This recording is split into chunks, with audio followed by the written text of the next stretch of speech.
Assalamualaikum warahmatullahi wabarakatuh.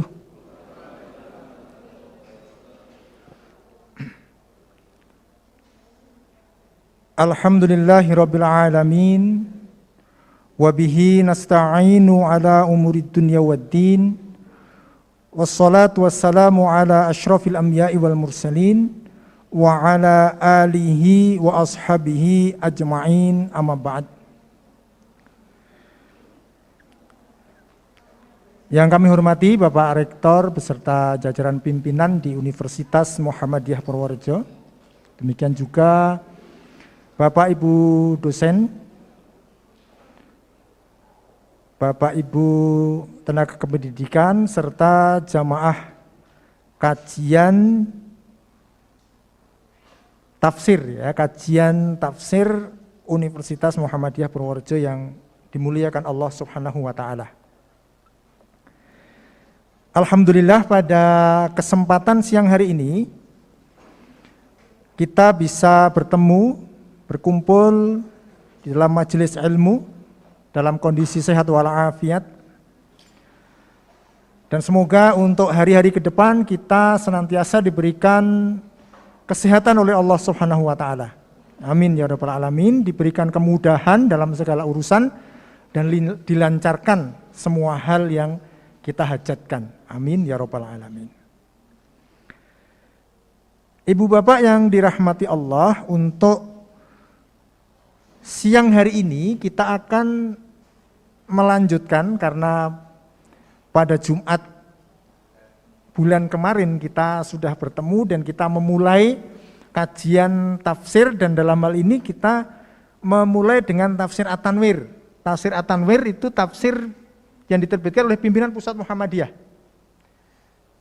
Ini kitabnya Bapak Ibu, ini sekarang masih proses terus penerbitan dari jilid ke jilid, sekarang sudah proses jilid kelima, terus menerus. Ini mungkin sudah mengikuti juga kajiannya, ini tafsirnya, jadi kita mengambilkannya dari situ, mensarikan juga dari tafsir At-Tanwir.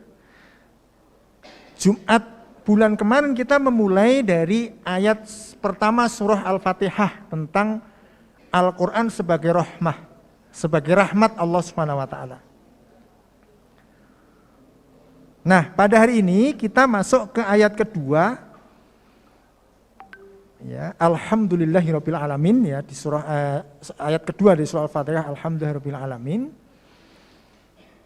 Itu pun satu tema dulu, karena ada dua tema di ayat kedua ini. Itu satu tema dan memiliki tiga subtema. Jadi memang panjang, ya, Al-Fatihahnya panjang sekali.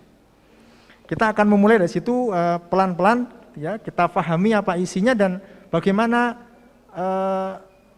aplikasi atau implementasi dalam kehidupan kita sehari-hari. Ya. Baik, kita memulai dari ini sudah kita jelaskan pada pertemuan Jumat kemarin bahwa isi Al-Fatihah itu sedemikian banyak, ini pun nanti masih diperinci lagi. Kita kemarin sudah memulai Al-Quran sebagai rahmat. Kemudian kita masuk tema kedua, yaitu asal-usul kehidupan. Kita masuk asal-usul kehidupan. Jadi memang At-Tanwir ini disetting untuk menjelaskan ayat-ayat, tetapi ayat-ayat itu dimulai dari proses manusia yang paling primordial, yang paling awal sekali, tentang kehidupan, tentang penciptaan dan sebagainya, sampai nanti di akhir. Nah, bagaimana mengisi ini semua itu dijelaskan nanti di dalam At-Tanwir. Baik, pada tema asal-usul kehidupan, ayat kedua dari Al-Fatihah ini ada tiga subtema Bapak Ibu. Yang pertama adalah Al-Quran, alam dan kehidupan diciptakan oleh Allah dengan desain yang sempurna. Artinya Al-Fatihah menjelaskan tentang kehidupan semuanya ini didesain oleh Allah. Jadi tidak kebetulan, tidak main-main, ya. Tidak sia-sia, tetapi semua didesain dengan sempurna, semua didesain dengan sangat-sangat teliti, didesain dengan sangat-sangat sempurna, sehingga berjalanlah semua apa yang ada di dunia ini dengan sempurna. Nah, ini tema yang pertama. Kemudian tema yang kedua, bahan dan proses penciptaan. Jadi ketika nanti kita memahami, oh dulu saya diciptakan begini-begini, kita bisa memahami sekarang di kehidupan kita sehari-hari, oh ternyata kita harus melakukan ini seperti itu. Itu tema yang kedua. Ini bahan dan proses penciptaan alam dulu, kemudian setelah proses terjadi, sudah selesai, bahan dan penciptaan manusia. Itu nanti di tema kedua, tetapi tidak hari ini, kita hanya fokus di A Pak ini. A pun ini belum selesai semuanya, jadi memang panjang kajiannya, maka nanti terus berlanjut begitu. Kemudian tema ketiga, penciptaan manusia. Bagaimana sih penciptaan manusia, bagaimana tanggung jawab manusia, bagaimana isi kehidupan manusia, apa yang harus dilakukan manusia, itu ada di sini semua. Oh begitu, buka masker tidak apa-apa? Bukan apa-apa ya Pak? Tidak apa-apa? Dari MCCC mungkin mengizinkan enggak? Mengizinkan ya? Oh ya.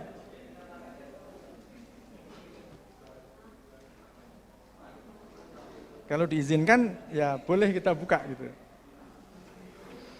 Baik, jadi ada 3 tema. Ya, 3 tema terkait asal-usul kehidupan, hanya ayat kedua dari Al-Fatihah. Baik, Ibu Bapak yang dirahmati Allah, monggo sekarang kita pelan-pelan kita kaji apa yang ada di tafsir At-Tanwir. Jadi mohon nanti monggo kalau yang sudah punya bisa dibuka di sini Pak. Ini tafsirnya. Memang belum tersedia e-booknya, PDF-nya belum.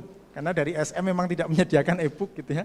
Kecuali mungkin barcode ya, harus ada akun yang diakses di SM gitu. Di ayat kedua ini pun kita hanya membahas Rob. Jadi di ayat kedua Al-Fatihah menjelaskan Alhamdulillahi Rabbil Alamin. Ada 4 konsep atau 4 fokus yang akan dijelaskan di ayat kedua Al-Fatihah ini.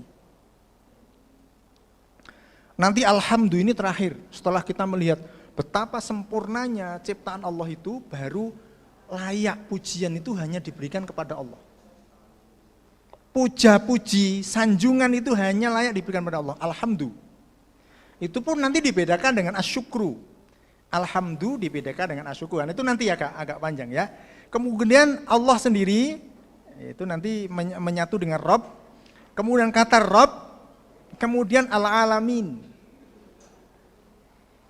Ini di awal memang saya akan menyampaikan apa yang ada dari At-Tanwir, kemudian nanti di sesi agak akhir, bagian agak akhir dari sesi kita akan menjelaskan untuk konteks kita sekarang. Seperti apa sih dan apa yang harus kita lakukan. Ayat kedua, Alhamdulillahirabbil alamin. Di awal pertama atau awal dari ayat ini, alhamdu itu mempunyai makna puja dan puji, sanjungan hanya bagi Allah semata. Pertanyaannya, apakah Allah butuh sanjungan? Itu nanti setelah kita menjelaskan Rob dan Alamin, kita akan bisa mengerti jawaban apakah Allah butuh sanjungan, apakah Allah harus disanjung dan sebagainya, harus dipuja-puji dan sebagainya. Kemudian yang kedua, Rob, makna Rob pun itu secara umum diartikan pemilik, yang memiliki. Orang, kalau kita ibaratkan orang yang memiliki itu mesti dia merawat, dia mengadakan yang dimiliki itu, dirawat, dijaga, diopeni dalam bahasa kita, dibimbing, dikendalikan, pokoknya diupokoro ya, dirawat dengan baik. Itu makna Rob. Maka kata Rob, budar, pemilik rumah, itu mesti dia membangun rumah, dia membuat rumah jalannya untuk hal yang terkait dengan rumah itu. Maka kata kalau ini Allah sebagai Rabbul Alamin, bagi dia memiliki rumah, memiliki alam ini, merawat, ya, pertama mencipta, merawat, membimbing dan sebagainya. Kemudian al-alamin itu bermakna segala sesuatu selain Allah. Itu alamin itu segala sesuatu selain Allah. Maka hanya dua, Pak. Sebenarnya kehidupan kita itu hanya dua. Allah dan selain Allah. Hanya itu. Ya, Allah dan selain Allah. Tidak ada yang lain. Nah, selain Allah itu apa? Selain Allah adalah makhluk. Selain makhluk, Khalik, yaitu Allah. Nanti di akhir akan kita kaitkan dengan isu terkini ya, tentang macam-macam lah nanti akan kita kaitkan. Nah, makna Rabb itu memang fokus dari ayat kedua ini, khususnya ketika ditafsirkan di At-Tanwir. Spesifik. Maka bisa kita lihat seperti ini. Ketika kita mengetahui dan memahami bahwa selain Allah itu adalah makhluk, maka makhluk itu mesti ada sebab yang menjadi dia ada. Kita ini makhluk, manusia ini makhluk. Ada sebab yang menjadikan kita ada. Gedung ini makhluk. Maka gedung ini ada sebab yang menjadikan gedung ini ada. Pohon-pohon di luar itu makhluk. Maka pohon-pohon itu ada yang menyebabkan pohon itu ada. Binatang, termasuk alam semesta yang luar biasa ini, antariksa, planet-planet, itu semuanya makhluk. Maka dia ada yang menyebabkan. Sehingga ada, planet ada, mesti ada yang menyebabkan, dan lain sebagainya. Maka kemudian pengertiannya kita turunkan lagi, tidak mungkin makhluk itu ada tanpa ada sebabnya, itu tidak mungkin. Ngerti-ngerti ono dewe itu tidak mungkin. Tidak mungkin terjadi. Kalau dulu ya di kampung saya itu ono sumur Tiban gitu. Tiban sekarang endi gitu. Tiban itu mesti juga ada yang sebabnya, mesti semua harus kita pahami di situ. Karena nanti kita akan berhadapan dengan realitas, khususnya dalam bidang akidah, segala sesuatu selain Allah adalah makhluk. Maka sifatnya pun sifat makhluk. Dia ada karena ada yang menjadikan dia ada, dan tidak mungkin dia ada tanpa ada sebabnya. Tidak mungkin. Semuanya, Pak, semuanya kita langsung bisa mencerna kok, langsung kita bisa menghayati apa yang kita, oh ini sesuatu yang ada. Karena dia makhluk, berarti dia ada karena ada sebabnya. Itu mesti. Maka pengertian kemudian kita naikkan lagi, siapa yang menyebabkan semuanya menjadi ada? Itulah Rabb. Dalam bahasa Al-Fatihah disebut dengan Rabbun. Rabbun berarti zat yang menjadikan semuanya ini ada. Dan Rabbun tidak ada sebab yang menjadikan dia ada. Lantas kemudian ketika Rasulullah menyampaikan Rabbul Alamin, orang-orang Quraisy kan mengatakan, Rabbnya itu siapa? Bagaimana kami harus memanggil Rabb yang disebutkan oleh Al-Fatihah ini? Siapa Rabb itu sebenarnya? Maka Allah sendiri memperkenalkan kepada manusia, kepada makhluknya, bahwa Rob itu adalah Allah.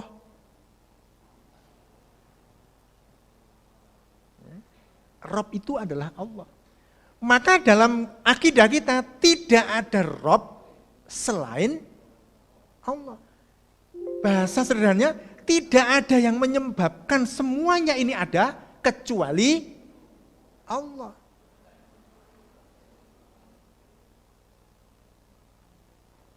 Maka Islam, Rasulullah, Al-Quran mengajarkan kita bahwa Rabbul Alamin itu adalah Allah. Di Al-Fatihah sendiri disebutkan Alhamdulillahi Rabbil Alamin. Di ayat lain di sini kita sebutkan di surah Al-Ikhlas disebutkan siapa Tuhan itu? Allah. Bagaimana sifat Allah itu? Ahad. Bagaimana sifat Ahad itu? Tempat bergantung semua selain Allah. Semua selain Allah ini bergantungnya hanya Allahus Somad.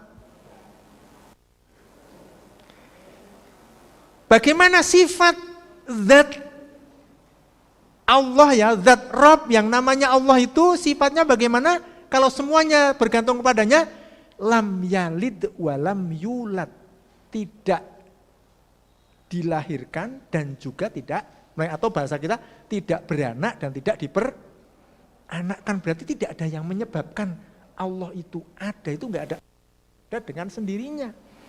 Karena kalau sesuatu itu ada, kok ada yang menyebabkan dia ada, dia mesti makhluk. Dan sifatnya pun sifat makhluk. Sifat makhluk apa? Sifat makhluk berarti kebalikannya anas. Kita lanjutin aja tadi. Lam yalid walam yulad. Zat Rob, zat yang namanya Allah, dia menjadi Rob semua alam ini, tidak beranak dan tidak diperanakkan. Itu seperti apa sih? Al-Ikhlas sendiri.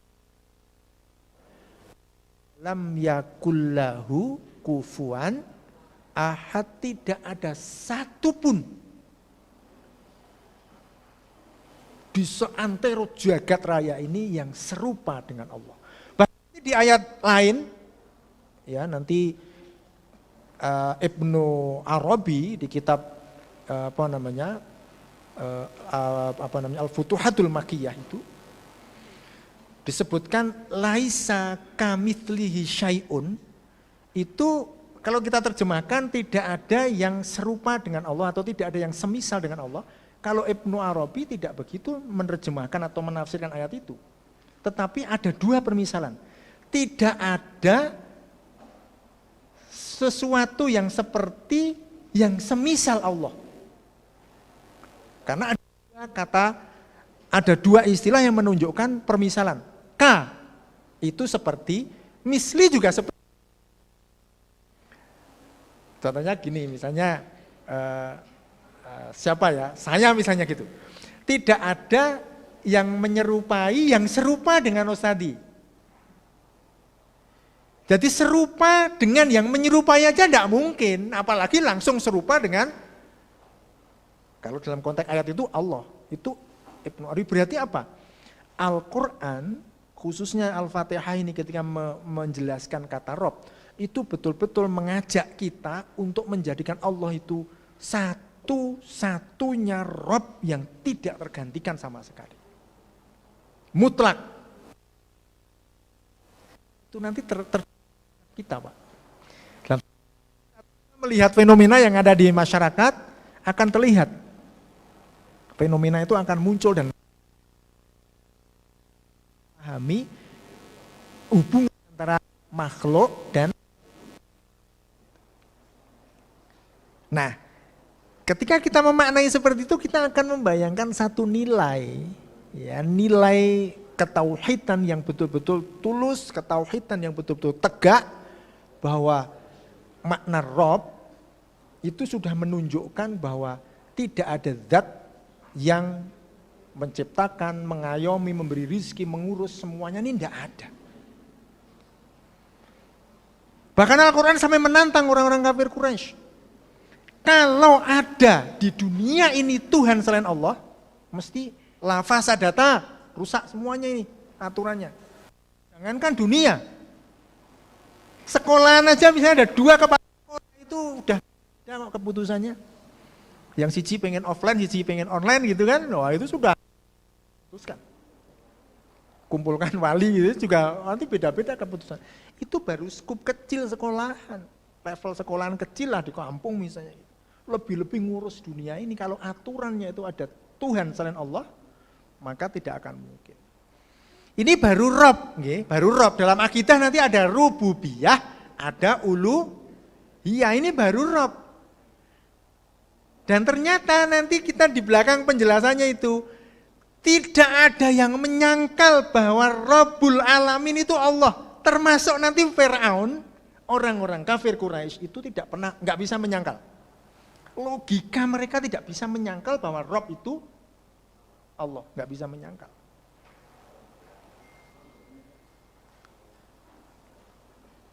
Karena Al-Quran itu maini logika sebenarnya.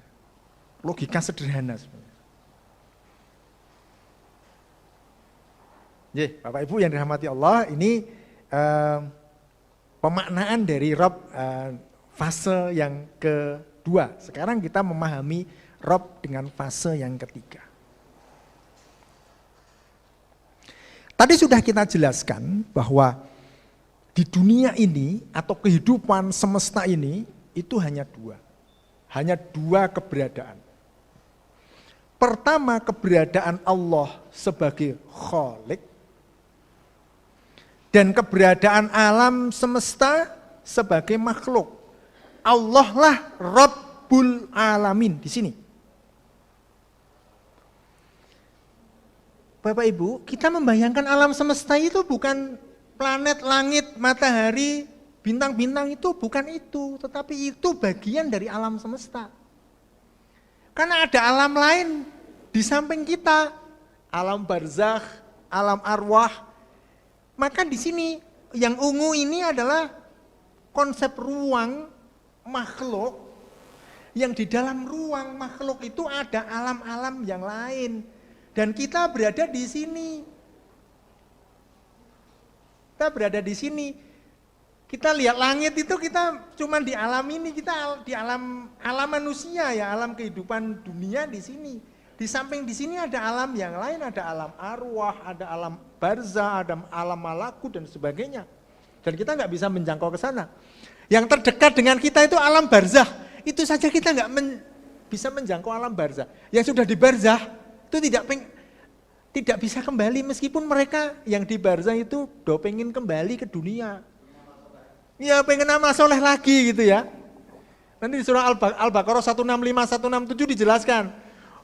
Ya Allah, kami diberikan waktu sebentar saja aku balik ini meneneng donya. Saya tidak syirik, saya tak amal soleh, saya tak bersedekah di situ. Habis itu kembalikan saya ke barzah. Jawaban Allah ya, tidak mungkin, sudah tidak mungkin. Karena ada barzakhun la yabghiyan. Batas yang tidak akan bisa ditembus. Kita sekarang pengen, saya pengen ke alam barzakh. Tidak bisa, kita lain. Yang di barzakh sana pengen ke film itu kan ngeracuni kita ya Pak ya. Itu film ngerti-ngerti bangkit dari kubur, tangan gitu ya. Gentayangan kemana-mana itu, orang tekan barzakh itu. Itu tidak ada dalam konsep akidah Islam, tidak ada yang kembali ke sini, yang ke sini. Kecuali beberapa nabi yang mungkin diizinkan oleh Allah untuk diberi nubuah, pengetahuan tentang barzakh. Jadi kita pengen yuk, kita nilai barzakh yuk. Nanti nangkup bukan ya matfan itu tempat dikuburkan seseorang. Bahasa kita kan kuburan ya. Jadi kuburan itu dikira ya kuburan itu barzakh ngono kuwi gitu ya. Bukan, ini digusur, dibangun tol gitu, terus alam barzakh kan di sana. Ya, enggak ada. Enggak ada. Alam barzakh itu alam yang di luar kita, Pak. Tetapi masih di dalam alam semesta. Itu semua makhluk, itu semua di bawah kendali, di bawah perintah, di bawah bimbingan, di bawah genggaman kekuasaan Allah sebagai Rabbul Alamin. Berarti luar biasa ya Pak ya. Luar biasa kita di sini Pak, kita gambarkan ini aja Pak, Bapak dan Ibu. Kita gambarkan di sini ini saya memberi ilustrasi yang garis hijau-hijau ini galaksi-galaksi gitu aja lah. Biar gampang gitu. Kita menembus langit ya, kita membayangkan menembus langit itu, batasnya kemana? Susah sekali Pak. Kita melihat ya Pak, malam-malam misalnya malam-malam kita tiduran di halaman, bintang-bintang itu banyak sekali, kita terus lihat terus, itu bayangan kita tembusnya batasnya langit ini ngendi yo? Nggak sampai. Itu baru alam ini. Belum alam barzah, belum alam arwah, belum alam malakut. Wah, luar biasa. Tetapi semuanya itu dalam genggaman Allah Subhanahu wa ta'ala.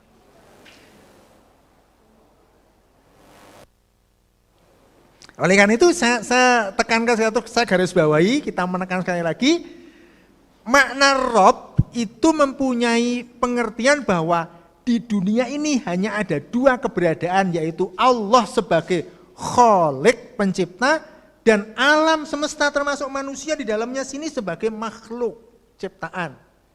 Maka nanti lahir satu konsep dalam Islam namanya akhlak. Itu kalau dalam bahasa Arab itu wazannya itu sama, kholako. Kholako. Kholako itu mencipta. Kalau pencipta namanya Khalik, kalau yang diciptakan namanya makhluk. Perbuatan makhluk untuk mengabdi kepada Allah menciptakan kebaikan-kebaikan namanya akhlak. Konsepnya begitu. Ini makna Rabb ya, makna Rabb seperti itu. Sehingga kita kemudian bisa merenung Pak. Oh iya ya. Apapun yang ada di sekitar saya itu semua makhluk. Kalau kita nanti membaca di ayat lain, hierarki tertinggi makhluk Allah itu manusia, walaqad karram itu pujian atau apa? Sanjungan Allah kepada manusia bahwa walaqad karramna bani Adam, aku sudah muliakan, kami memuliakan bani Adam. Wa hamalnahu fil barri wal bahri, dan aku pindah-pindahkan manusia ini di daratan, di langit dan di lautan. Dia berpindah-pindah. Ada mobilitas. Wa razaqnahu minat thayyibah, dan aku beri rezeki kepada manusia itu, kepada anak-anak Adam itu dengan rezeki yang baik-baik. Di penghujung ayat itu Allah mengatakan kembali, wa faddalnahum ala katsirim mimman khalaqna tafdila, dan aku lebihkan manusia itu di antara makhluk-makhluk lain yang diciptakan oleh Allah. Dengan posisi tertinggi Pak manusia itu. Ya kayak ini kita, tetapi di mata Allah kita ahsanu taqwim. Kita ahsanu suwar. Kecil kita, nek tenaga orang yang enggak ada banding, enggak bisa dibandingkan dengan gajah misalnya. Dalam hal tenaga enggak ada bandingannya kita, kalau gajah itu kita di pakai tangan kirinya gajah itu sudah enggak karu-karuan kita. Dalam hal fisik, dalam hal apapun kita mungkin kalah. Tetapi yang membuat manusia utama itu adalah jati diri manusia itu. Apa? Letaknya inteleknya. Kalau Bapak Ibu nanti nonton film The Jungle Book itu kita bisa memaknai ya. Dia seorang anak yang namanya siapa itu ya? Saya lupa saya. Mowgli ya, Mowgli mau dibunuh oleh Shere Khan, kok ngerti ya saya baru nonton Jungle Book. Mau dibunuh harimau, tapi ditolong oleh Bagheera si harimau putih. Bagheera ngomong gini, Pak, kamu kalau mau melawan Shere Khan dengan cara kami, cara binatang, kamu nggak akan kuat. Shere Khan punya kuku, punya cakar, punya taring, punya penglihatan tajam. Pakailah caramu sebagai manusia. Dia mesti kalah. Akhirnya kan dia bikin tali, diajak, dipancing, diarahkan ke tempat kebakaran, terus dipancing, akhirnya kalah si Shere Khan. Itu inteleknya manusia di situ. Wah, kita bisa udah Hewan laut bisa berenang, manusia bisa berenang, bahkan menguasai hewan laut yang paling gede sekalipun dikuasai manusia. Udahlah, pokoknya manusia levelnya tinggi. Itu semua makhluk, sehebat apapun manusia, makhluk. Makhluk. Oleh karena itu, kita masuk ke berikutnya. Kita memahami, kita manusia memahami manusia sendiri, memahami diri kita sendiri, itu luar biasa kompleks, Pak. Baik fisik kita maupun psikis kita, kejiwaan kita, perasaan kita, terus fisik kita kompleks, itu alam kita, mikrokosmos kita. Kemudian kita memahami alam semesta, jagat raya, yang planet-planet di atas sana, itu rumit juga. Belum lagi alam ruh, alam barzah, alam malakut, itu kompleks. Tetapi semuanya teratur luar biasa di bawah kendali Allah SWT. Dan itu enggak kebetulan, Pak. Tidak ada alam semesta ini dicipta kebetulan. Manusia dicipta kebetulan itu enggak ada. Orang sengaja. Enggak mungkin kita enggak sengaja itu. Oh, jane ya pengennya wes tapi orang sengaja gitu ya. Enggak mungkin, semua di bawah desain Allah yang maha sempurna. Maka alam begitu kompleks dan rumit. Pertanyaan kita, mungkinkah sesuatu yang rumit di angkasa dan di alam semesta ada dengan sendirinya?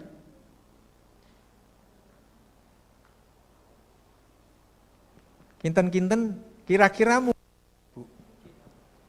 mungkin enggak, Bu? Ada dengan sendirinya sesuatu yang rumit. Diri kita aja, Pak. Kalau alam semesta terlalu panjang, diri kita aja. Masalah rasa, Pak.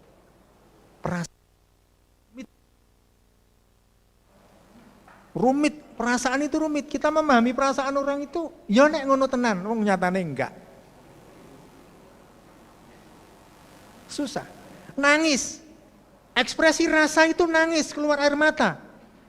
Nangis iki seneng, apa sedih, apa gelo, apa bahagia. Itu perasaan itu rumit. Pertanyaan kita, mungkinkah perasaan yang sekarang semua kita merasakan itu ada dengan sendirinya? Mungkin enggak, Pak? Bu? Enggak mungkin, kita aja kadang-kadang perasaan kita toh, ya lebih-lebih zaman anak-anak berhadapan dengan calon gitu kan, bingung dengan perasaannya sendiri. Aku kok iso ngene iki kepiye ya? Kok saya kok bisa begini gimana ya? Tuh bingung dengan perasaan kita. Pertanyaan kita konteks ayat ini, mungkinkah perasaan yang kita bingungkan itu ada dengan sendirinya? Enggak mungkin. Enggak mungkin. Semuanya itu didesain oleh Allah Subhanahu wa taala. Dirancang oleh Allah Subhanahu wa taala dengan rancangan yang sangat-sangat canggih. Sangat-sangat canggih rancangannya itu. Udahlah, kita memahami kulit saja, Pak. Itu ya kalau di ayat lain, ini cerita agak-agak melenceng dikit. Gini, Pak, tentang kulit saja. Tentang kulit. Kenapa di surah Al-Kahfi Allah itu menjelaskan bahwa 7 pemuda ini ya, ketika tidur dia dibolak-balikkan oleh Allah. Kadang-kadang dibolak-balikkan ke kiri, kadang-kadang dibolak-balikkan kan. Di surah Al-Kahfi dijelaskan. Kenapa Allah menceritakan itu? Allah sedang bercerita tentang kulit. Kita tidur, Bapak Ibu kalau tidur, mohon maaf kalau tidur itu satu posisi atau banyak posisi? Ya, pas mapan melumah, pas tangi kok ngerti-ngerti mengkurep gitu ya. Dan kita sadar enggak Pak, waktu tidur itu kok kita miring kanan, miring ini, mengkurep dan melumah itu sadar enggak? Ya sadar pas miringnya, tapi kenapa kok kita pengen miring?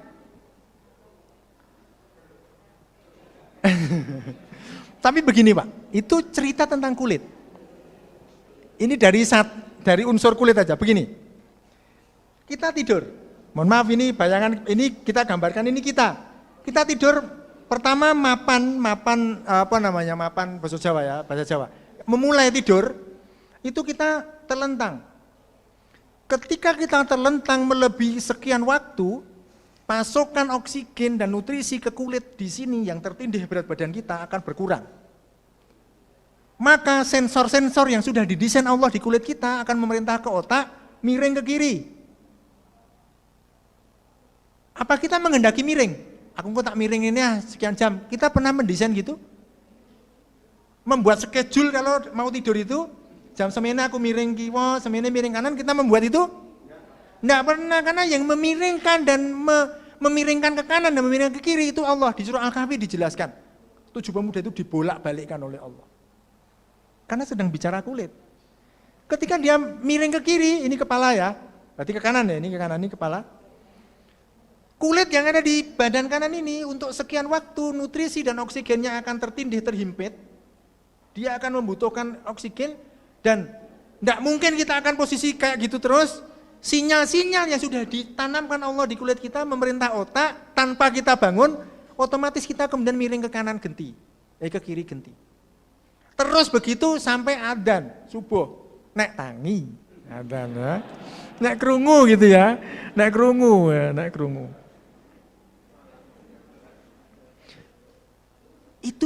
Itu desain rancangan Allah yang maha dahsyat luar biasa. Kita mungkin belum mikir kena iya ya aku nek turu miring ngiwa miring nengen ki ngono ya logikane itu. Ada sensor-sensor yang di sini. Itu contoh begitu kompleks.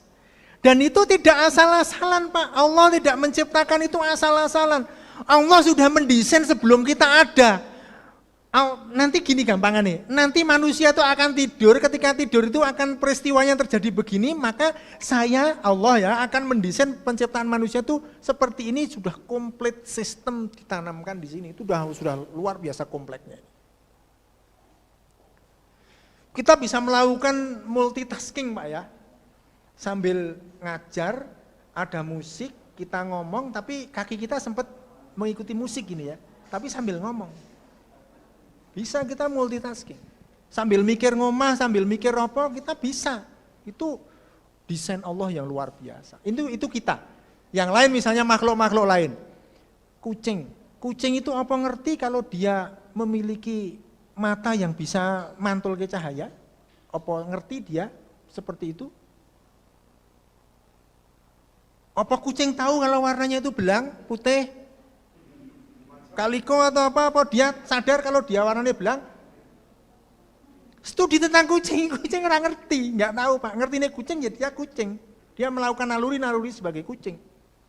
Tetapi Allah sudah menanamkan desain yang luar biasa ke dalam diri kucing, yang kemudian kucing mempraktekkan sesuai desainnya Allah. Maka di dalam surah Al-Anbiya 16 dan surah Ad-Dukhan ayat 38, ayatnya persis seperti itu, Allah mengatakan wa ma khalaqnas samaa wal arda wa ma bainahuma la'ibin. Kami Allah tidak menciptakan langit dan bumi serta segala apa yang ada di antara langit dan bumi dengan main-main.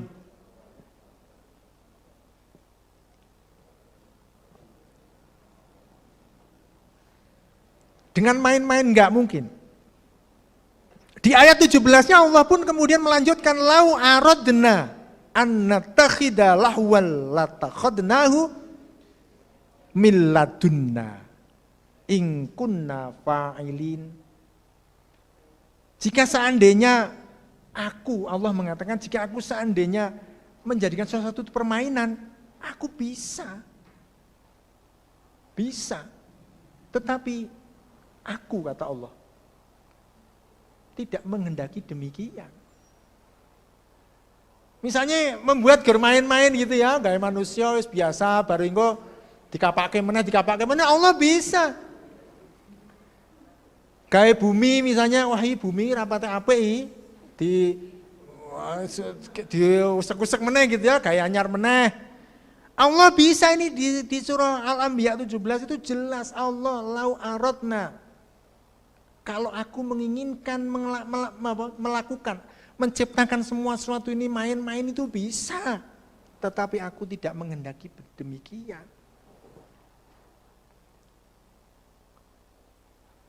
Yang dikehendaki Allah adalah menciptakan sesuatu itu didesain secara luar biasa. Sangat-sangat canggih desainnya. Kita mungkin bingung ya Pak dengan teknologi yang sekarang ini ya, kemajuan teknologi sekarang udah ada metaverse itu ya, udah bingung lagi. Alun-alun Jogja itu sudah dikapling, dijual, kepatihan dijual untuk kepentingan metaverse. Jadi kita bertransaksi, berinteraksi tapi di alam sana gitu ya Pak, bukan alam real gitu. Tapi lokasinya nanti di alun-alun Jogja misalnya balapan, tapi balapannya di alam metaverse. Itu kita mungkin bingungi kok eneng alam ini kepiye. Itu ciptaan manusia itu saja udah canggih dan kita bingung. Lebih-lebih kita memahami ciptaan Allah yang sangat-sangat sophisticated. Sangat-sangat canggih itu. Luar biasa. Cuman memang kita belum mampu ke sana. Tetapi Allah kan menurunkan Quran. Yuk, Quran itu menjadi hudal linnas wa bayyinatin minal huda wal furqan. Dipelajari. Maka insya Allah forum kita siang ini forum yang sangat-sangat diberkati oleh Allah Subhanahu wa taala. Amin ya rabbal alamin. Itu ya Pak. Jadi ini menunjukkan bahwa kompleksnya, rumitnya alam semesta, rumitnya penciptaan manusia itu semua di bawah kendali Allah dan hanya Allah lah Rabb, pemilik dari semua alam. Dan gak ada yang bisa melakukan itu kecuali Allah.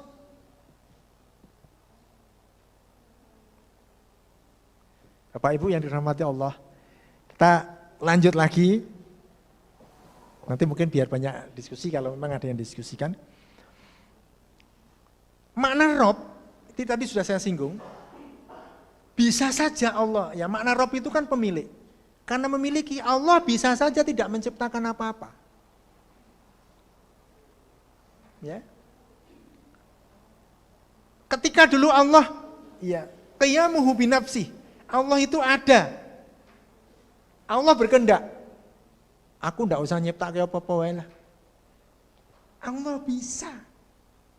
Tetapi bukan begitu. Yang dikehendaki Allah bukan begitu. Allah tadi sudah menyatakan. Tetapi Allah berkehendak untuk mencipta. Ya. Maka di surah An-Nahl 17 dikatakan, afamay yakhluqu kamal la yakhluq. Afala tadzakkarun.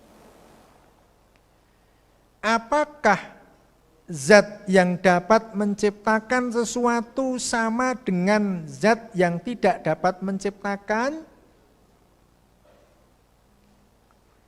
Berarti mencipta itu adalah kewenangan dan ketetapan Allah sebagai Khaliq.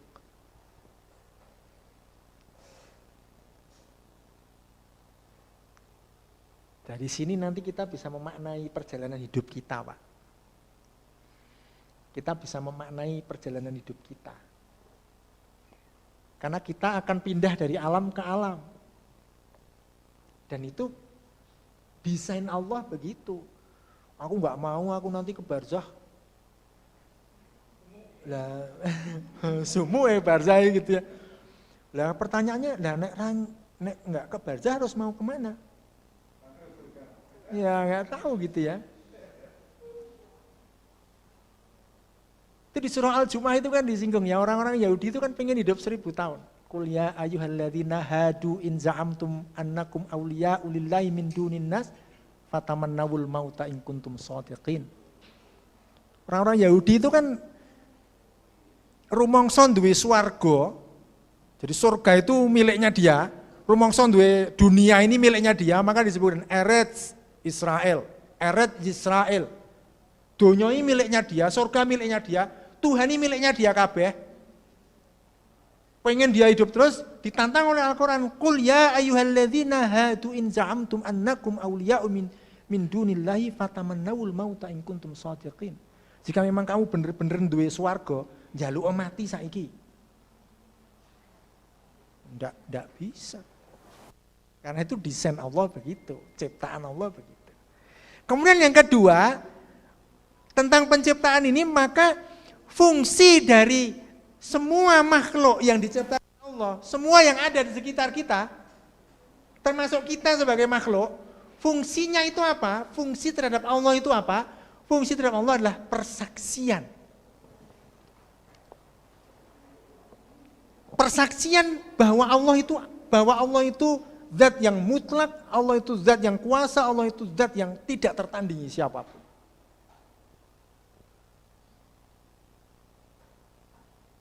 Jadi butuh wujud, Pak. Allah kan nggak mungkin mewujud, nggak mungkin Allah masuk ke dunianya manusia, nggak mungkin. Kalau Allah masuk dunia makhluk berarti dia keesaannya berkurang, maka Allah berada di luar dunia makhluk. Persaksian, Pak, contohnya gini aja, Pak. Di dunia kita sehari-hari, Pak. Apakah kita bisa melihat sinyal? Sinyal itu bisa kita lihat nggak? Sinyal HP itu loh, Pak. Bisa melihat nggak? Wah, no sinyal ya. Bisa enggak kita melihat sinyal? Enggak bisa. Sinyal bisa kita lihat dengan media. Medianya ya bisa handphone, bisa HT, bisa apapun alat-alat yang bisa mengirimkan, mentransmisikan sinyal. Tetapi sinyal itu ada. Dari mana kita tahu? Dari adanya HP. Oh, no sinyale kan gitu toh. Oh, sinyalnya meng siji, meng loro, meng telu, aku full ya. Kan gitu, berarti ada sinyal. Itu contoh kecil aja. Allah itu ada, maka keberadaannya itu akan semakin kokoh, semakin kukuh, semakin tegak. Persaksian atas keberadaannya itu karena adanya makhluk. Makhluk akhirnya mempersaksikan, oh ada zat yang menciptakan aku toh, yaitu Allah. Itu salah satu pengertian dari Rabb. Oke, sekarang siapa yang bersaksi atas adanya Allah sebagai Rabb? Ada 3 kelompok orang yang semuanya mempersaksikan bahwa di dunia ini Rabb-nya itu ya Allah. Tetapi nanti ilahnya itu yang beda-beda. Maka nanti ada uluhiyah, ada rububiyah. Di sini orang beriman. Kalau orang beriman otomatis, Pak. Otomatis orang beriman itu ketika melihat semua ciptaan, pasti yang terbayang atau ujung dari proses penglihatan orang beriman terhadap semua makhluk ini, di ujung sana adalah Allah. Itu sudah pasti. Maka di surah Al-Imran dikatakan inna fi khalqis samawati wal ardi wa ikhtilafil laili wan nahari la ayatil ulil albab. Alladzina yadhkuruna Allaha qiyaman wa qu'udan wa 'ala junubihim yatafakkaruna fi khalqis samawati wal ard. Rabbana ma khalaqta hadza batila subhanaka faqina adzabannar. Kalau sikap orang beriman jelas.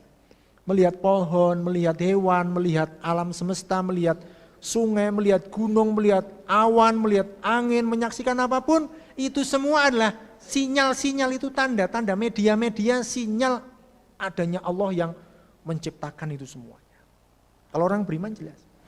Maka orang beriman kemudian memuja, memuji, bersujud, patuh, tunduk, mengilahkan Allah, menyembah Allah zat yang dibalik semua makhluk ini. Itu sikap orang beriman. Tetapi bagi orang kafir pun bersaksi, menyaksikan bahwa yang memiliki alam ini Allah, yang menciptakan Allah, yang menurunkan hujan Allah, yang mengalirkan air Allah, yang meniupkan angin Allah, yang meniupkan roh Allah, itu Rabb. Iya, orang kafir begitu, iya. Tapi dia tidak mau menjadikan Allah sebagai ilahnya. Itu ini panjang ayatnya, tidak saya tulis di sini ya, di surah Al-An'am 95 sampai 103 dan surah Al-Mu'minun 84 sampai 90. Itu bisa dicek nanti di At-Tanwir atau langsung di Mushaf Al-Qur'an. Ayatnya panjang, itu cerita tentang bagaimana orang kafir. Ketika orang kafir ditanya siapa yang menurunkan hujan, la yaqulunallah. Mereka akan mengatakan ya Allah. Siapa yang meniupkan dan menghidupkan kamu? Ya Allah. Siapa yang mengatur rizki atas semua makhluk di dunia ini? Ya Allah. Tetapi kenapa kamu tidak mau menyembah Allah? Al-Quran mengatakan mereka adalah orang-orang yang tidak mengetahui, menyombongkan diri. Tidak mau menyembah Allah. Tetapi ngakui Pak, Rob itu ya begitu itu. Allah. Bahkan Fir'aun itu apa? Simbol level tertinggi dari kekufuran seorang manusia kepada Allah. Itu level tertinggi lah Fir'aun. Karena mengaku dia sebagai Tuhan. Ana rabbukumul a'la. Ngaku dia sebagai Tuhan. Itu pun ketika Musa berdialog dengan Fir'aun, Fir'aun ngakui sampai Musa mengatakan begini, qala ya. Musa berkata, laqad alimta ma anzala haula'i illa rabbus samawati wal ardi basair wa anna la'adhunnuka ya Fir'aunu masbura. Musa ketika berdialog dengan Fir'aun itu Musa berkata, wahai Fir'aun, sungguhnya engkau benar-benar telah mengetahui bahwa tidak ada yang menurunkan mukjizat-mukjizat ini kecuali Rabbus, ya, di situ dikatakan Rabbus samawati wal ard. Fir'aun ini ngerti yang menurunkan hujan darah, yang menurunkan hujan belalang, yang menurunkan hujan katak, yang menurunkan hujan macam-macam. Pada waktu itu Fir'aun ngerti, ini adalah Tuhannya. Musa ngerti, tetapi Fir'aun tidak mau mengakui sebagai ilah, nggak mau. Baru nanti ketika hab-hab gitu ya, dia udah tenggelam, hab-hab gitu, ya mengatakan kami beriman dengan Tuhannya Bani Israel. Gampangane kalau kita Allah wis wis kebacot lelep kesisan wae gitu kan. Bacot nyaket nggih ben ngopo datangi Yusuf, datangi Musa, datangi Yusuf, disuruh tobat untuk mengakui Rabbul Alamin itu Allah dan menyembah pada Allah. Mereka menyombongkan diri. Sekarang sudah hab-hab kok. Hab-hab ki apa ya bahasa Indonesia itu sudah. Ya kalau kita mau tenggelam itu kan hab-hab gitu ya.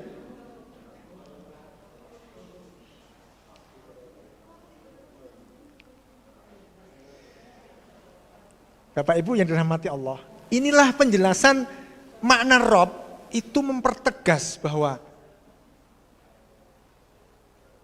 keberadaan di dunia ini hanya dua. Allah sebagai Khalik dan dia Rabbus samawati wal atau Rabbul Alamin, dan makhluk, yaitu disebut dengan alamin.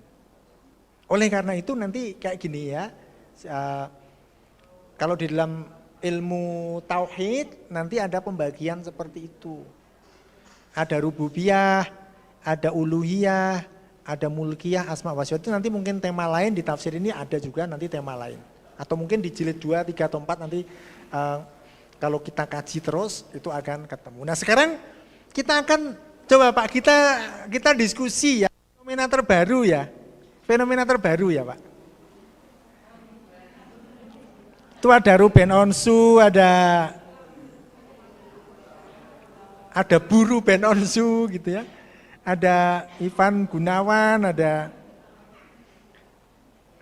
yang terbaru itu Pak, di TV-TV itu dan viral di media sosial tuh boneka arwah atau spirit doll. Jadi para artis itu ngopeni boneka, didandani, diupeni seperti layaknya anak sendiri, bahkan diyakini dia ada kekuatan-kekuatan tertentu di dalamnya itu, sehingga dia harus memperlakukannya. Bahkan kemarin ini diliput berhari-hari itu, dikai tenggo, dikai susu, apa itu ya, susu mori nasional apa itu ya. Wah itu macam-macam ya. Fenomena seperti sekarang kita lihat Pak, kita lihat sekarang. Kita mungkin ngepakai diri kita sendiri. Mungkin kita orang ngopeni boneka ya, tapi boneka dalam wujud lain. Kita memandang yang lain-lain selain boneka itu. Apakah kita juga memperlakukan yang lain-lain yang bukan boneka itu seperti artis itu yang memperlakukan boneka? Pertanyaan terakhir ini Pak. Jadi ya lucu-lucu ya bentuknya ya. Ono sing melet, ono sing turu ya gitu ya dan tidur. Pertanyaan kita Pak. Kalau kita lihat hierarki tadi, di dunia ini keberadaan itu hanya dua, makhluk dan kholik. Boneka itu kholik atau makhluk Pak? Ketika dia makhluk, maka dia mempunyai watak atau karakter sebagai makhluk. Contoh atau karakter yang paling dekat dan semua ngalami, semua makhluk akan berakhir dan punah. Mesti. Tetapi kenapa kita membaca ya, kenapa fenomena itu muncul? Kenapa muncul? Kita tidak menghakimi orang-orang yang seperti ini dengan dalil. Kalau dengan dalil mereka, kita malah nanti disalah pahami kalau dengan dalil. Kita bermain dengan logika. Kalau itu makhluk, berarti seperti ini kita memahaminya. Ini tidak hanya boneka ya Pak, kita mungkin menganggap sesuatu lah.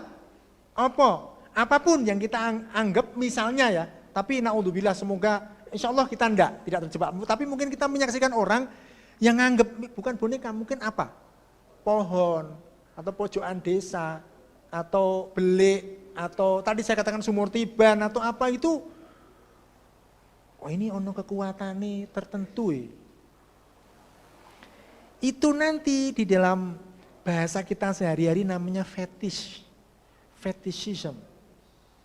Fetish itu kita meyakini dalam sesuatu, atau kita meyakini dalam diri makhluk ada kekuatan yang kita kemudian memujanya. Alhamdulillah itu tertuju pada dia, bukan pada Allah. Padahal Al-Fatihah jelas mengatakan alhamdulillah itu lillah. Lillah itu siapa? Allah itu siapa? Rabbul alamin. Tapi kita mungkin menyaksikan ada orang yang alhamdulillah itu kepada yang lain-lain. Wah disaranani neko-neko. Alhamdulillah itu kan nyaranani, memberi sarana, menjadi segala sesuatu tertumpahkan semuanya ke situ, bukan kepada. Itu namanya fetishism. Maka kenapa ada dua logika Pak. Ini slide terakhir. Kenapa kita dilarang untuk memuji Rabb selain Allah atau ilah selain Allah, dan kita diperintahkan untuk bertauhid, berarti memuji, meyakini Rabbul alamin itu adalah Allah. Itu ada dua logika. Logika pertama logika bahasa. Gini Pak. Rabb yaitu Allah, itu kalau dalam bahasa itu, ini mohon maaf ya, saya menggunakan kaidah bahasa Arab. Nanti namanya isim. Isim itu sesuatu yang sudah bisa dimaknai. Contohnya, ruangan ini al-fasl.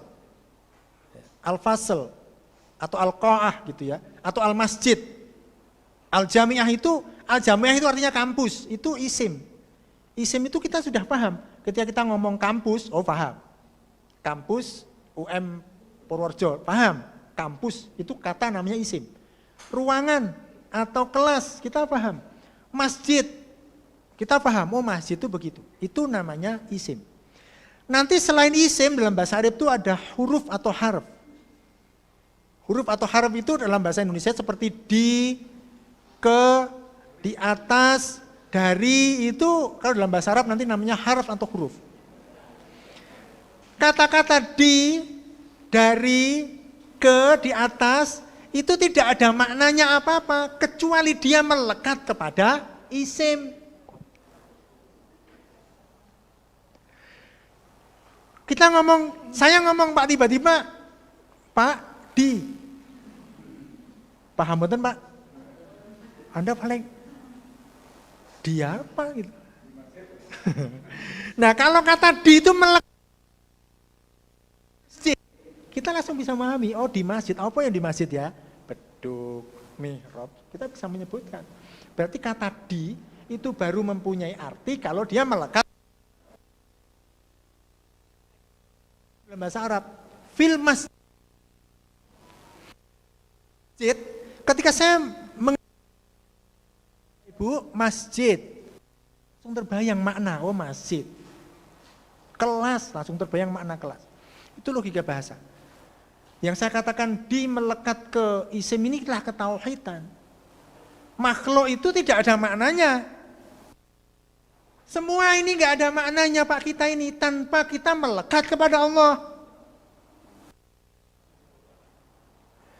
Tanpa kita bersandar kepada Allah nggak ada maknanya Pak. Nggak ada maknanya.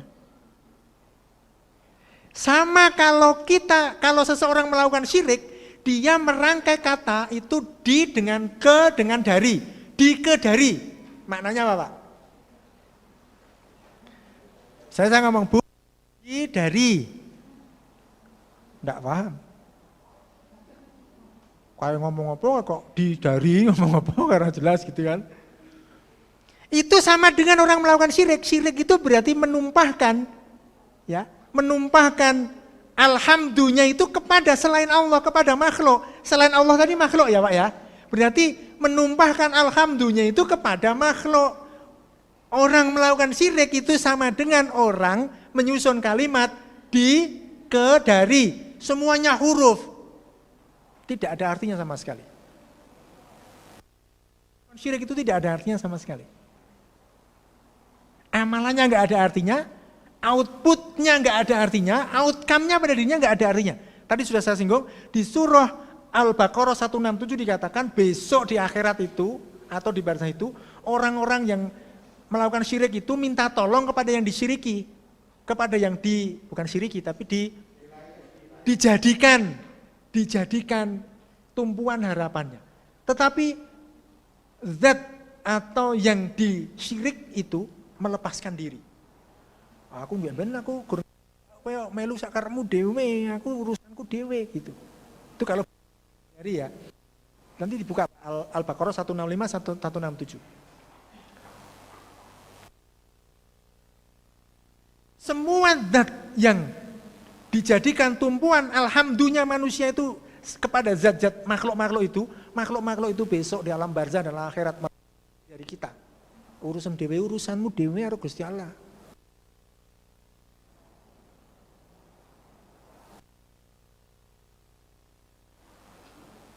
Maka kita harus bersandarnya itu kepada Allah. Itu karena kita sedang menyusun kalimat di masjid, ke sekolah, ke pasar itu bisa ada maknanya Pak. Ada maknanya.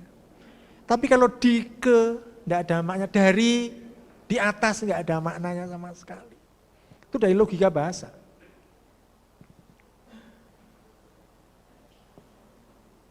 Logika yang kedua, primordial manusia.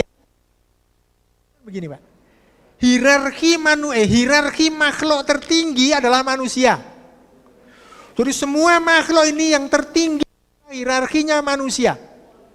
Ketika yang tertinggi di antara makhluk ini manusia, tidak ada makhluk yang tinggi dari, maka yang lebih tinggi dari manusia hanya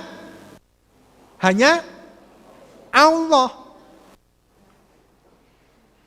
Maka kalau manusia itu mau memuji, mau minta pertolongan, minta bimbingan, hanya kepada zat yang lebih tinggi dari dia. Logikanya kan begitu. Minta backup itu kepada yang lebih tinggi apa lebih rendah, Pak? Minta kata BC itu yang lebih tinggi apa lebih rendah? Logikanya begitu ya. Kalau manusia itu ranking hierarki makhluk itu tertinggi, kok memuji makhluk yang lebih rendah dari manusia? Itu gimana logikanya? Manusia memuja selain Allah lah. Memuja selain Allah itu kan hierarki makhluk di bawah manusia. Lah wong manusia memuja manusia aja dilarang oleh Allah, meskipun sekufu kan, tetapi sama-sama lemah. Kita ini lemah. Kita sempurna tapi lemah. Sempurna sebagai makhluk, tetapi lemah di mata Allah. Allah mengatakan tanda lemahnya manusia yang dikontraskan dengan Allah itu di surah ayat kursi dulu, Pak. Kursi itu, ya. Gimana, Pak? Gimana, Pak? Allahu la ilaha illa huwal hayyul qayyum. Terus la ta'khudhuhu sinatun wala naum. Terus lahu ma fis samawati wa ma fil ard. Ya'u indahu illa bi'idnih. Terus ya'lamu ma baina aydihim khalfahum wa la yukhituna bi syai'in illa bima syaa wasi'a kursiyyus samawati wal ard wa la ya'uduhu hifdzuhuma al-aliyyul azim. Di kata-kata pertama saja untuk mengkontraskan manusia dengan Rabb Allah itu satu saja, Pak. Sifat yang setiap hari kita rasakan.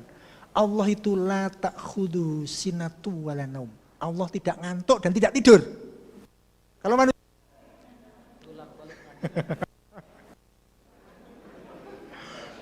sak jago-jagone manusia itu mesti ngantuk dan tidur. Dong, jelas manusia ngantuk dan tidur kok dipuja dan dipuji.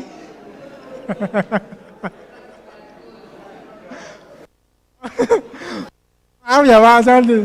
Maaf tidak menyinggung ini.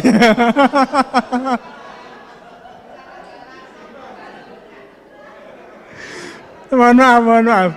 Saya mencontohkan karena nanti di surah An-Nisa kan dikatakan ya, ketika manusia itu sudah lelah, diberikan rasa kantuk sebagai istirahat bagi manusia. Bapak Ibu, sekarang misalnya ini ya, kajian kita ini lesehan. 1 jam duduk, itu pengen cari lengek-lengek enggak, Pak? Hah? Otomatis kan? Kita mencari lengek-lengek itu yang lemah, rapuh, atau lengek-lengek yang kuat? Yang kuat, mesti tembok. Ben penak nggo lengek, enggak mungkin kita lengek-lengek gedek yang sudah melendung itu kan enggak mungkin. Atau lengek-lengek kerai enggak mungkin, kerai tirai kain, ya enggak mungkin, karena kita tahu itu sebenarnya naluri manusia itu meminta pertolongan itu hanya kepada yang lebih kuat. Tetapi karena dorongan-dorongan nafsu ya, ittakhadhu ilahahu hawahu, manusia itu memperturutkan nafsu untuk melakukan syirik. Dia mau, dalam tanda kutip, mau menghinakan dirinya sendiri, minta pertolongan kepada sesama makhluk. Bahkan makhluk yang lebih rendah itu mau sampai kungkum yang pojokan muara 40 hari 40 malam.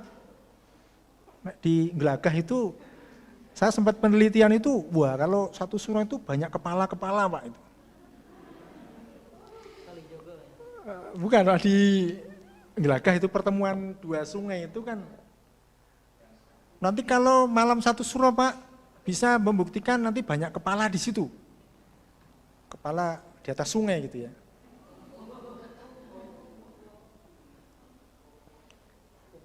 Ya itulah kita meminta pertolongan kepada makhluk. Maka primordial manusia itu tinggi, memintanya hanya kepada yang lebih kuat, lebih tinggi, yaitu Allah SWT. Dan itulah Rabbul Alamin. Maka alhamdu itu lillah.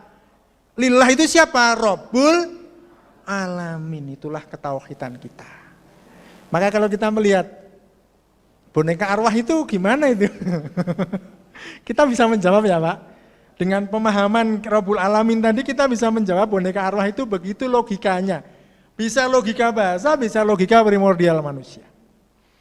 Mungkin hanya itu Bapak Ibu yang dirahmati Allah, sekedar lontaran pembahasan yang ada di At-Tanwir.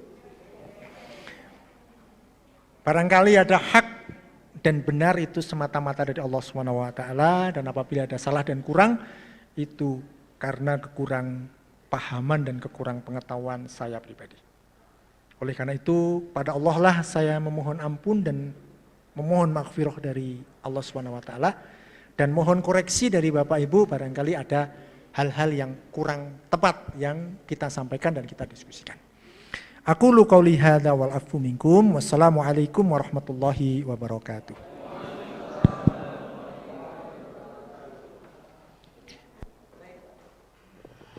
Baik Bapak Ibu. Luar biasa ya.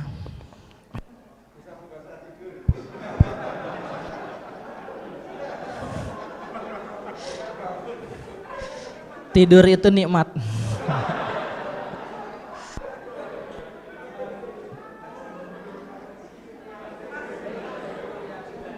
Berbahagia.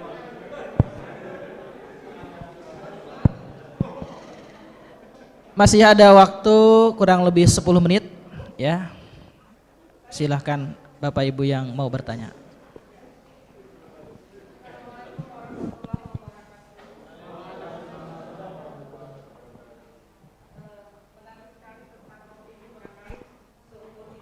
Pembelajarannya begitu Ustadz. Yang ingin saya tanyakan tentang sifat-sifat Robbani ini apakah bisa melekat kepada manusia gitu ya, sifat-sifat Robbani. Kemudian apa pemaknaan Robbaniyah gitu. Tadi kan ada Rububiyah, ada Robbaniyah, kemudian sifat-sifat Robbani. Demikian Ustadz. Assalamualaikum warahmatullahi wabarakatuh.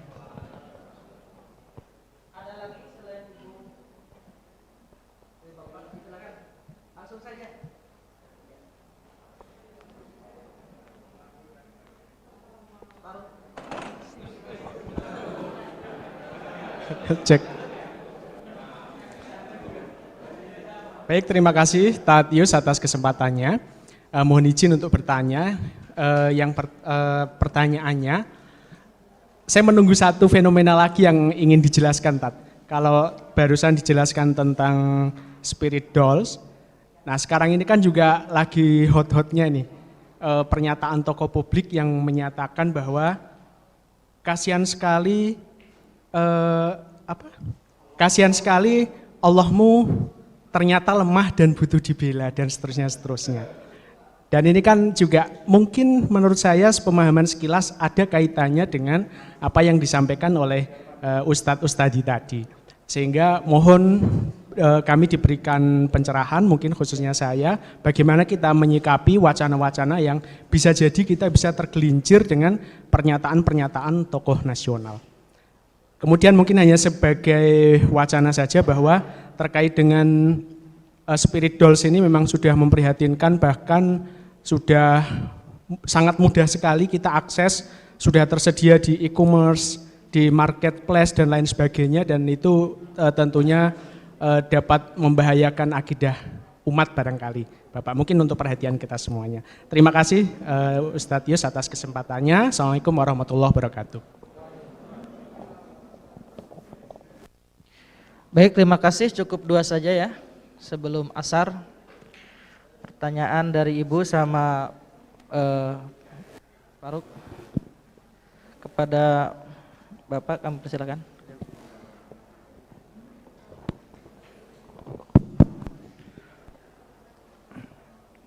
Terima kasih Ibu atas responnya, demikian juga Bapak. Yang pertama tentang apakah sifat Robbani bisa melekat kepada sifat manusia begitu Ibu? Sebenarnya mungkin pemahamannya kita balik. Bahwa orang yang bertauhid, ya, salah satu wujud kita bertauhid tauhid itu kita mensifati sifatnya Allah. Bukan dibalik, bukan manusia. Bukan sifatnya Allah melekat dalam diri manusia, bukan, tetapi kita mensifati sifatnya Allah. Dalam syair-syair di serat-serat suluk Jawa, mohon maaf ya, mungkin Ibu asli Jawa Ibu? Oh enggak? Oh. Di serat-serat keraton itu Jogja itu ada serat-serat suluk namanya. Suluk ya, dari kata suluk.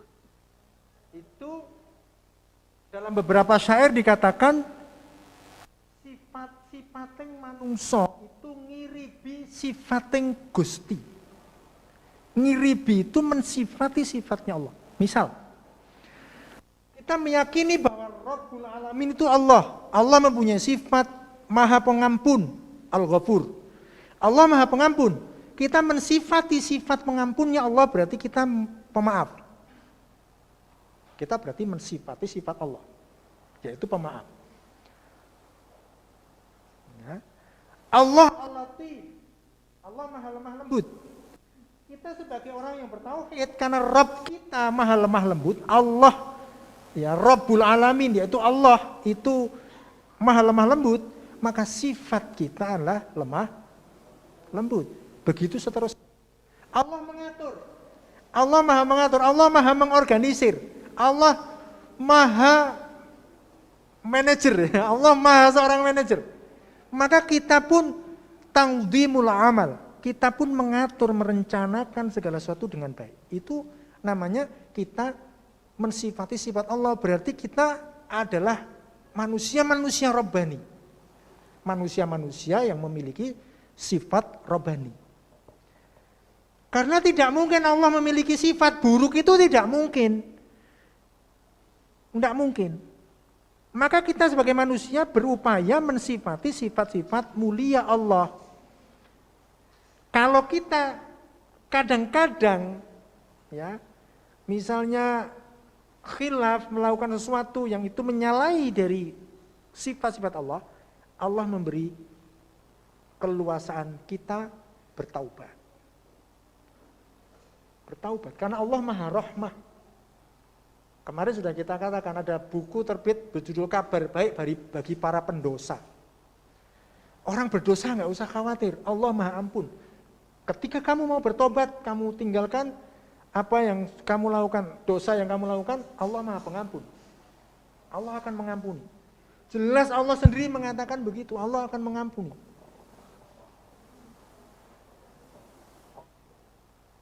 Maka wah, gandeng Allah mengampuni, baik berbuat dosa baik gitu ya, enggak begitu pemahamannya.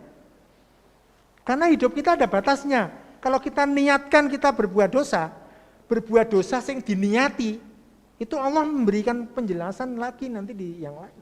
Orang bertaubat itu karena ketidaktahuan.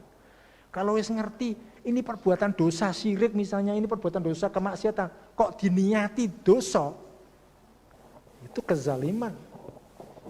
Dan itu ada konsekuensi lain. Maka tidak mungkin Allah memiliki sifat dolim, itu tidak mungkin.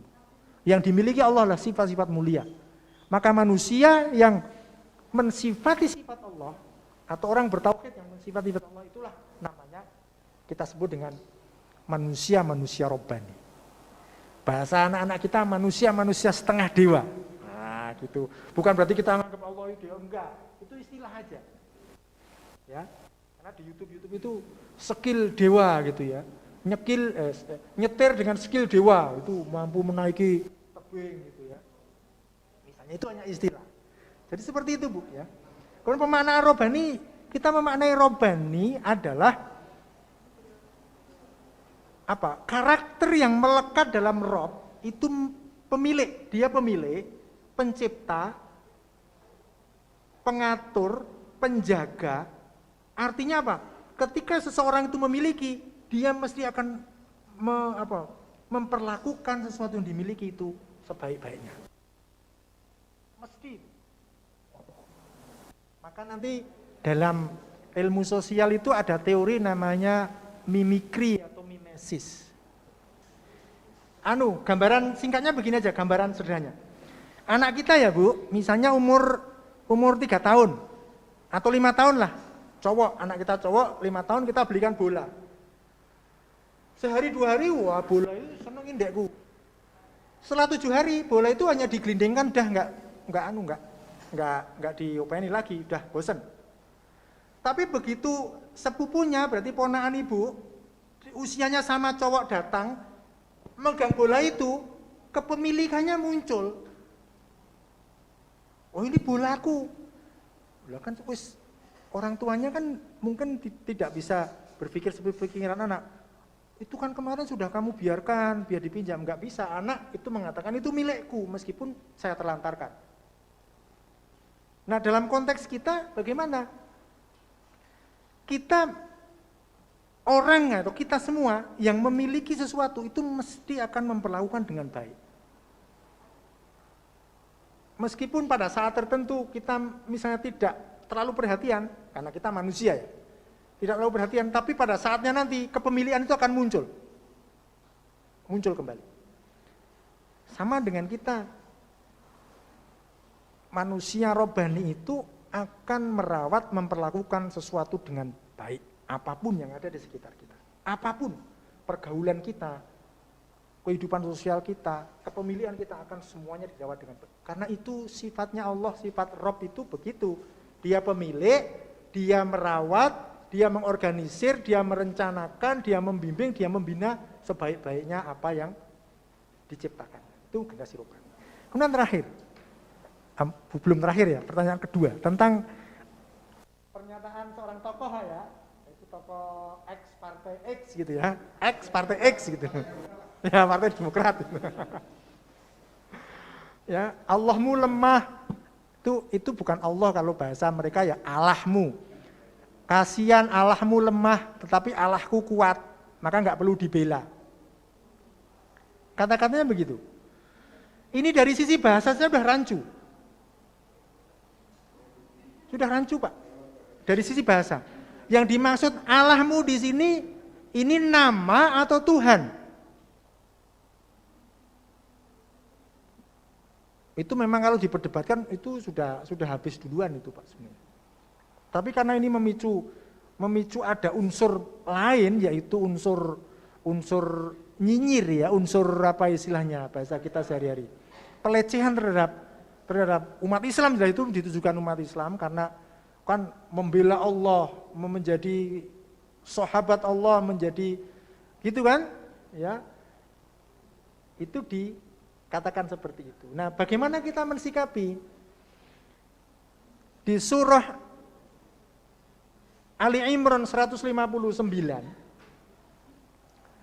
Allah mengatakan pada kita ya, Fabima rahmatim minallahi lintalahum. Ini kita khususnya ya, kita mensikapinya. Fabima rahmatim minallah lintalahum walau kunta faddan ghalidul qalbi lan faddu min haulik fa'fu anhum wastaghfir lahum wasyawirhum fil amr fa idza azamta fatawakkal 'alallah innallaha yuhibbul mutawakkilin. Kalau ada orang memperlakukan kita dengan cara yang tidak baik, apa yang perlu dilakukan? Pertama Allah mengatakan fabima rahmatin minallah lintalahum, tetaplah kamu istiqomah dengan kelemah lembutanmu. Berarti tidak emosional, tidak membabi buta. Tetap dalam kelembutanmu. Berarti cara dewasa. Quran ngajari kita dewasa.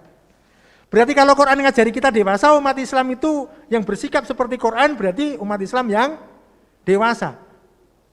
Maka orang yang berlaku seperti itu berarti orang yang tidak, yang menyerang berarti kan nggak dewasa, dia emosional kan? Itu sikap kita jangan ikut-ikut emosional. Lintalahu. Karena apa? Allah memberi wanti-wanti begini. Walau kunta faddan ghalidul qalbi lan faddu min haulik. Kalau kamu berkeras hati, emosional, wah, tambah habis kita. Mereka akan menjauh dari kita, itu maksudnya mereka akan meninggalkan kita, tapi mereka akan menuding kita. Telunjuk itu diarahkan ke kita semuanya. Pancingannya kena, jebakannya kena kita. Itu wanti-wanti Quran. Lalu apa yang perlu kita lakukan setelah kita lintah, setelah kita layyin, hati kita lembut? Fa'fu anhum. Wah, angel ini Pak. Ini levelnya angel ya. Fa'fu an, maafkan mereka. Kok masih terus memperlakukan kita tidak baik? Setelah fa'fu anhum wastaghfir lahum. Mintakan ampun pada Allah. Ya Allah, ampuni dia. Dia berdosa tapi dia nggak tahu kalau dia berdosa. Dosanya apa? Dosa sosialnya dia berbuat nyinyir, melecehkan kita. Astagfirullah. Yang ketiga, wasyawirhum fil amr. Kalau terus-terusan membuli kita, mengintimidasi kita, nambah-nambahi, ya, komentarnya itu kan marahi pedesnya kuping ya Pak ya. Kalau kita lihat itu kan pedes banget, pengen komentar toh, pengen komentar balik toh. Kalau di dunia maya kita komentar balik, kalau kita komentar salah kita dihabisi ganti Pak. Buzzer-buzzernya itu luar biasa. Maka wasyawirhum fil amr. Cara-cara yang bahasa kita konstitusional. Kalau itu ranah hukum, kalau sudah masuk ke ranah hukum, ambil undang-undang terkait itu, laporkan polisi, Makassar yang sudah. Kalau nanti ada kelompok umat Islam yang mau syawirhum fil amr dengan bahasa konstitusional, melaporkan balik, semakin banyak yang melaporkan, nanti semakin kuat ini delik aduannya ini. Itu wasyawirhum fil amr. Kalau sudah semuanya, fa idza azamta fatawakkal 'ala Allah. Kalau kita sudah lemah lembut, sudah memaafkan, sudah memintakan ampun, sudah melalui jalur konstitusional, sudah fatawakkal 'ala Allah. Serahkan pada Allah. Urusan kita sudah selesai, sekarang urusan Allah yang akan menyelesaikan. Kalau kita yakin Rabb kita Allah, Allah akan menyelesaikan. Tapi kalau kita masih ragu-ragu, wah, kita mungkin perlu diasah lagi lah. Robbani kita perlu diasah lagi. Jadi resepnya Quran begitu Pak. Jadi kita jangan terpancing untuk emosional juga. Tetapi kalau ada yang emosional juga ya biarlah.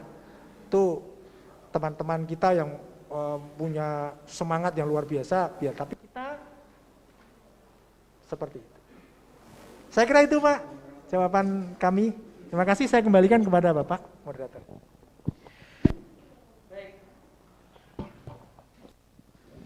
Baik, terima kasih kepada Ustadz. Bapak Ibu yang berbahagia, alhamdulillah kajian tafsir hari ini Al-Fatihah ayat 2. Alhamdulillahi Rabbil Alamin.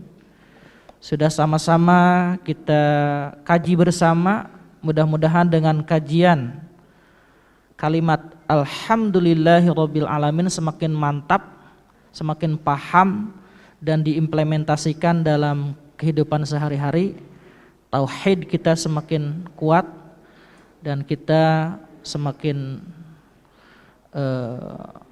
memuji kepada Allah Subhanahu wa taala. Baik, kita tutup dengan kalimatut tahmid.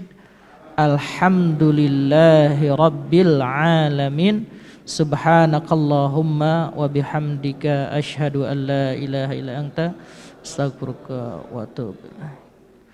Terima kasih Ustaz. Billahi taufiq wal hidayah. Assalamualaikum warahmatullahi wabarakatuh.